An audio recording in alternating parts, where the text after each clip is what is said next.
Good afternoon, everybody. Thank you so much for providing this opportunity, and also thank you so much, Professor Vibhuti Patel, ma'am, for providing opportunity to share my concerns regarding the Union Budget 24-25. First of all, when we talk about agriculture, there are two questions comes to my mind. First is that whether Indian agriculture as a sector is viewed from a gender perspective. That is the first question. For that, we have to look into the certain data.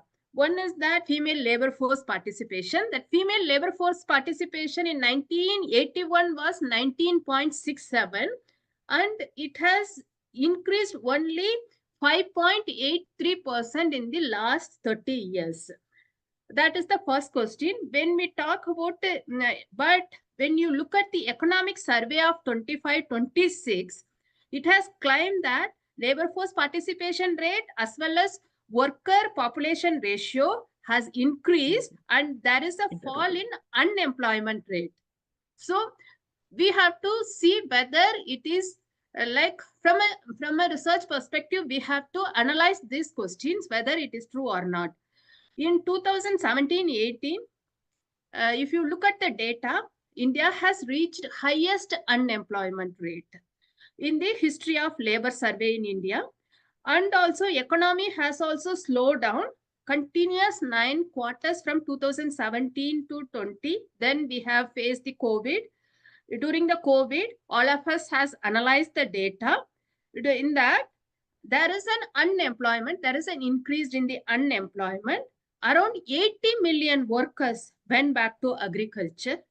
Okay, in that, and also raising the there is a reverse migration. Most of them, they went back, and there is with this data, the government is saying there is a fall of unemployment by seeing the agricultural data.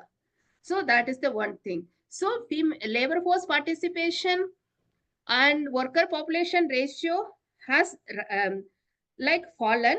And also, if you look at the female labor force participation, the women also, they have joined in the agriculture.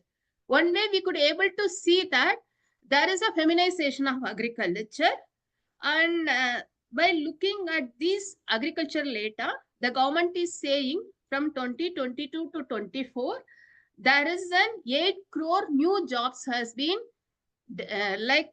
we could able to create a 8 crore new jobs, but where these new jobs have come? It has from the agriculture. So economic survey also, it has mentioned the real wages of the workers. That has also not raised. It has not risen. 80% of the workers in the last 5 years, there is a real wage has not increased. So when you look at the schemes of the agriculture in the present budget, one thing we could able to see that enhancement of credit availability with the guarantee cover for micro small enterprises as well as MSMEs. And also there is an employment opportunities in footwear and leather products. There are some sectors they have allocated, but if you look at the agriculture as a sector, looking at the reverse migration and feminization of agriculture, does government allocate enough resources to address the needs of the women in agriculture? This we need to find the answer. My analysis showed that the allocation for agriculture in only in 2006 to 7, it has increased. And that during that period, the government could able to allocate 20.8% in 2015-16. Afterwards, there is a very less allocation for the agriculture. Madam, the budget talks about distributing more Kisan credit cards. So what do you have to say about, do women benefit? Yes, ma'am, I'm coming to that. That budget has talking about the agriculture is the sector of in the budget itself, it has mentioned, and also they have brought the institutional reforms, like as you have mentioned, that enhancing loan limits of Kisan credit card schemes, and also modified interest subversion schemes. Like for example, the farmers, they could able to get the short-term loans up to like availing like a crop loans up to 3 lakh in an interest of 7% per annum per year. Then additional 3% subversion is also given to the farmers who promptly reply. But no, looking at the existing study, the what I'm trying to say is that if you look at the Ministry of Agriculture and Farmers Welfare also, there is no mention of women as a farmers. But the existing study clearly pointed out that around 60 to 70% of the farm activities are done by the women. But when you talk about these credit cards, I did some study in the field. This is purely handled by the male members, these credits. The activities, the agricultural activities are performed by the female, but when it comes to resources, it is controlled by the male. That was not addressed. Nowhere in the ministry as well as in the budget, they have not considered women as a farmers. The specific schemes, they considered without like a gender neutral terms, they are using a farmers. That is the first concern. Then access to affordable loans for the critical farmers. It's like that only thing is that I could able to say that the government, it has allocated like certain loans, like for example, allocation of 500 crores for fruits and vegetables schemes, and certain allocation has made. But these allocations, they are considering a farmers, but it is a very gender neutral term. That is, even Kisan credit card also, it's mostly handled by the male members. And also Gramin credit score, that will benefit India's landless cultivators. And if they don't have a landless cultivators, they don't have an access to institutional credit because of the lack of collateral. Thus, the keeping them in their mind, the government has provided and it has given a framework in the budget for providing loans to the rural families and self-help groups. Only this, in this credit structure, mostly self-help groups, the high percentage of the female self-help groups, they could able to get benefit of from this scheme. That is Gramin credit score, that will benefit the landless farmers, specifically on self-help groups. That is the thing. As well as the budget has announced two separate missions. One is for pulses and other is for like self-sufficiency, Atmanirbharta, self-sufficiency, that within 6 years, the government is expected to self-sufficient as far as pulses are concerned. But if you look at that, the 46% of the workforce are in agriculture and it is highly feminized. And if you look at that, agriculture and allied sectors, they got only 0.36% increase in this budget compared to previous budget. As far as social sector is concerned, it is only 0.19% increase. Health, 0.05. So agriculture, if you say that, like loan limit has modified, there is an increase in the loan limit from 3 lakh to 5 lakh for the Kisan credit card. And for there is a new scheme called Makana Board. It has got 100 crore. It's specific to Bihar, as well as there is a women's role in agriculture, fisheries and dairy has neglected, and there is a negligence of minimum support price in a. And also, Madam, handloom board, like after agriculture, handloom is the most important sector for women's employment.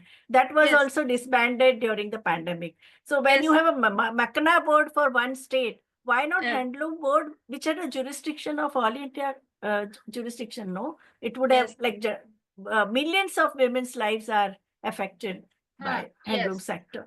That is that. For example, if you talk about the agriculture, from sowing of the seeds till the harvesting crops, women are highly involved in every activities, but the institution itself very patriarchal. That is not reflecting in the budget. That is my concern. Like even also state is also failed to recognize the feminization of agriculture. That the same patriarchal attitude is reflecting in the minds of the policy makers also. As far as health is concerned, you have asked me second questions with regard to health, like specifically on elders as well as reproductive health. Quickly, I will, like whatever I have analyzed, quickly I share my thoughts. Then when we go for a discussion, I could able to share more points as far as agriculture and health is concerned. There is an increased support to establish the infrastructure and expansion of health workers, that is. And also, like the budget has aimed to make us life-saving drugs for treating cancer and other rare diseases. But here one question is, how far these budget concessions will get benefit of the patients? Whether the particular drug industry, whether they will uh, allow this concession to like whether these patients could able to access these concessions. That is my questions. As well as coverage for health insurance. And more second significant thing is that there is a private sector led medical tourism. But here the budget totally neglected the primary health care, and it did not get any support. Whether when you asking about the elderly health as well as reproductive RCH, that is the primary healthcare support is very important. That primary healthcare institutions are the significant institutions provide the RCH as well as the elderly healthcare. Like for example, child nutrition program got needed support, but adolescent health and adult nutrition did not get any support in the budget. That is, we need to mention. Like there is an increase in the budget envisaged to increase 75,000 more undergraduate seats for medical education. But these undergraduate seats, after completing their graduation, will they able to go to the rural area or work? Like whether they could able to provide the primary health care for rural population specifically, who are not having an access to healthcare facilities, women, marginalized sections of the population, will they able to healthcare? That is not neglected in the budget. Like merely 9.7% increased allocation as far as Ministry of Health is concerned, but National Health Mission got only 3.77%. NHM is the significant institutions to provide the RCH, as well as it is the significant institutions to provide the elderly care as well as women and marginalized sections of the population, but it has got only 3.77% increase in the budget. More on like curative care, then promotion and decrease like disease prevention. That is more important. Disease prevention and promotions are more important there than in the curative care. The budget concentrated more on the curative care rather than promotion and disease prevention. So this is the significant few points I could able to share. Now, when we go for a discussion, ma'am, I could able to share more on share more on these sectors, agriculture and elderly care as well as RCH. Thank you all 5 of you for giving such a reflection